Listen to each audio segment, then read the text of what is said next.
If you ever find yourself taking photos of any celebrities for their portraits, what I'm learning from today's conversation is talk to them one-on-one like they're just like one of you.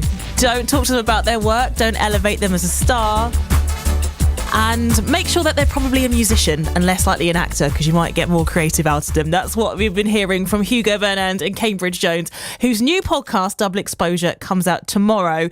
They are two of Britain's leading photographers and therefore have quite the stories to tell when it comes to the celebrities and public figures that they've taken photos of course, without breaking the NDA.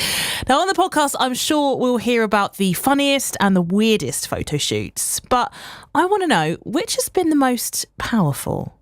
Ooh. It's really interesting, that. Because to me, although we meet incredible people all the time, my mind is always on the photograph. So what is a very powerful photograph to me is often based on the outcome. And one we do talk about on the podcast, for me, I'll just give my quick example, would be Al Pacino, who I went all the way to LA, went to his house, messed up a shoot, and then suddenly in the closing seconds got a lovely shot of him with the shadow halfway across his face. And that kind of made for an amazing, it's been terrific ever since. But it's only good because that photo's good. It's got nothing to do with the nice time I had with Al Pacino or anything else. But I don't know, what would you say, Hugo?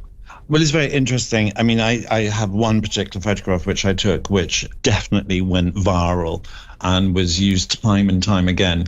And it was actually of then Prince of Wales, and it was used as his 60th birthday portrait. And it continued to be used, and he was wearing a Welsh Guards uniform, sitting in quite a grand chair with one arm slightly over the back of the chair. So it was a very relaxed, engaging, formal photograph. And it would be churlish of me not to say that that must be one of the most important pictures that I've taken. But actually, emotionally, there is a photograph of my family, which is a selfie in that I set up a camera release cable and we all lay on top of each other. And it's slightly shocking because none of us are wearing any clothes, but you can't see anything. But the point was, one of my children had been really unwell and she had quite a lot of surgery. And she survived, and we were so relieved. And we went off on holiday, and I lay down on the beach, and all the children lay on top of me, and my wife took a photograph of the five of us. And I said, we're going to do this when we get home. And so there was a picture of the six of us lying in age order on top of each other. And it is a very, very powerful picture for me because it represents a family that survived trauma.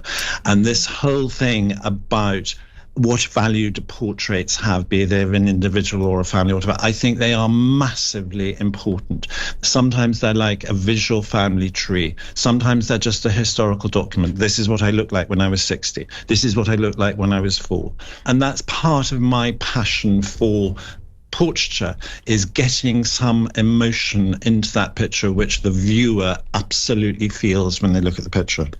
Another interesting thing that you do learn in the podcast, which I think is quite extraordinary and probably would go missed if we didn't point it out, both Hugo and I have possibly the most extraordinary life stories, and we both come from quite traumatic early life, and I don't know, neither of us know whether that has bearing on the work we've ended up doing, but there is an episode entirely devoted to Hugo's life story, which is genuinely, if you listen to nothing else, you must listen to that. It's extraordinary. And one where he's interviewing me about mine, which is equally weird and quite weird. My toes are curling. I didn't think we were going to mention this. Oh, okay.